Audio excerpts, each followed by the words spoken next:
Hello. We're going to do a little Italian cooking today, and the first item we're going to make is a marinara sauce. And it was called in Italy and in Sicily a hunter sauce. And the reason it was called a hunter sauce is that many times the men would be out in the fields tending their sheep or goats, or maybe even hiding away from the police, and they'd be in the fields for days at a time. And they had to use whatever they could get their hands on for meals. And they would use like a bird that they would catch, or a rabbit, any kind of a fowl.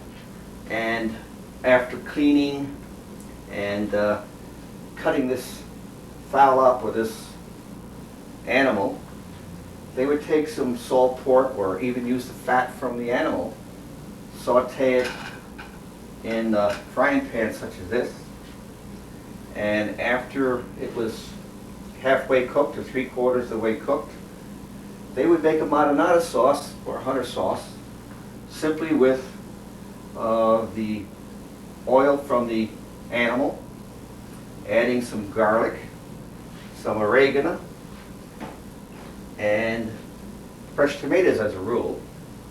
In our case, we're going to use canned tomatoes. And sometimes they would just put the whole clove in, and other times they would cut it in so like this. And that way they could cut off whatever they wanted in very fine little pieces. Now, today, of course, we have all kinds of kitchen equipment and food processors and so forth, where we don't have to go through this. Now, what I've done, I've already chopped up my garlic, and I've chopped up some onions, and I'm using Bermuda onion today because I like contact and the sweetness of the Bermuda onion rather than the cooking onion. I've also chopped up some Italian parsley, and right in here it's tending to dry a little bit. And these are the items we're going to be using for the marinara sauce. Now, as I said, in the field they would start theirs with animal fat. We're going to start ours with some salt pork, which is the same thing, and some olive oil, which is from Italy, of course.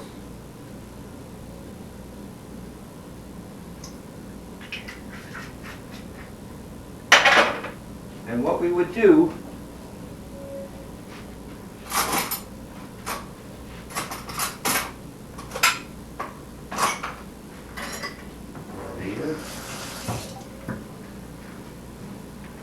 we would tend to have this melt.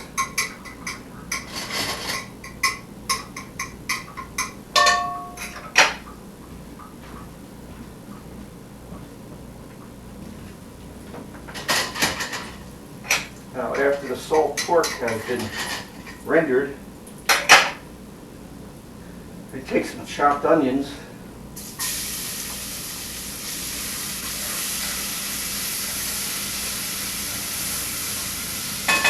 saute that, and we take some chopped garlic,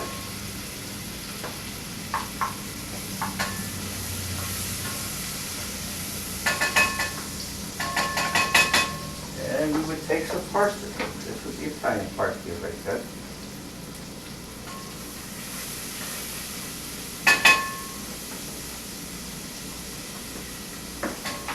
Now again, the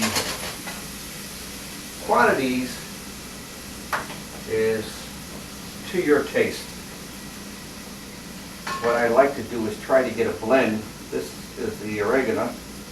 I don't have any fresh, but I have to use this.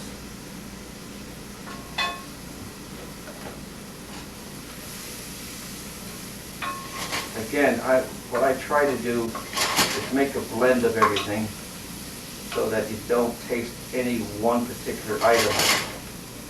One is not overpowering than the other. More or less like a good painting. Add some pepper and some salt.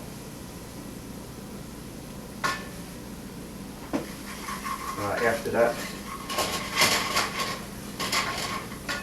and we take our tomatoes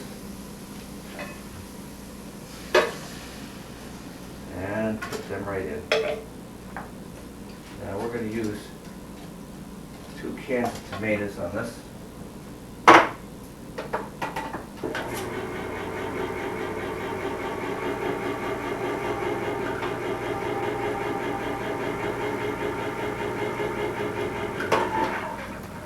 Actually, in the field, they didn't have can openers, and that's why they would use fresh tomatoes.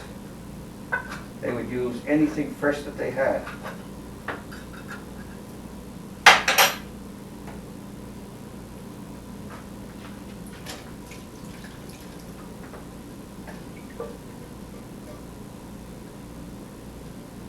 And now the beauty about this sauce is that after the tomatoes are cooked down, you can use it within 10 minutes. The whole sauce might only take half an hour from beginning to end. And basically that's all there is to it. Now after this cooks down, the tomatoes will be lumpy and a little softer than what they are now. And then they would put it over their macaroni, over their fish, over their meat, over their fowl, chicken cacciatore, veal and peppers, anything like that.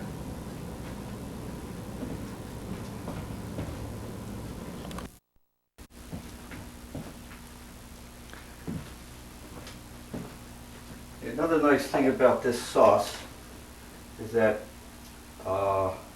they could also catch fish and cook it right in the sauce here. And as soon as it came to a boil, it would be ready. They would use it for marinara, toppings for baked fish.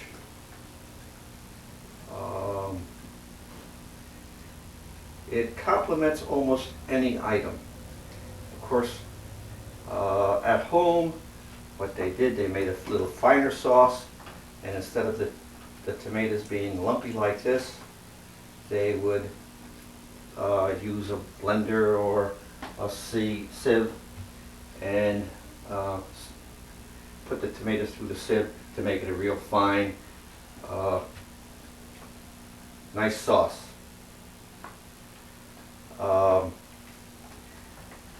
Now some people might, at home, might want to add paste to it to make it a little bit thicker, but actually this is the basic recipe. Then there's 1,000 variations depending on what part of Italy you come from or how your mother taught you to do other items with this. But basically, as I said, that is the basic marinara sauce, hunter sauce.